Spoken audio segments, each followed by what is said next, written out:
All free Vermont testing sites for COVID-19 are now closed.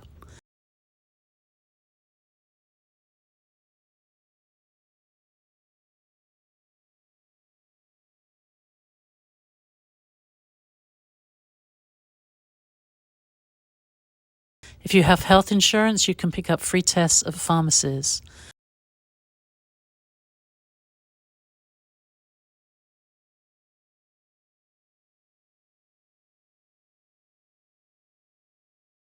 You can also call 211 to find other places to get free tests, which will include your local health office.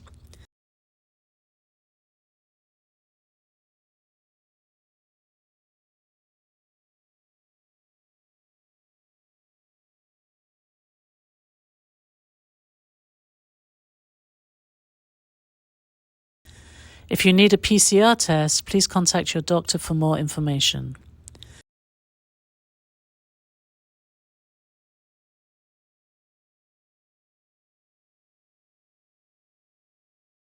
If you test positive for COVID-19 and are at a high risk for getting really sick from COVID, please reach out to your doctor as soon as you can to ask about treatments that are available.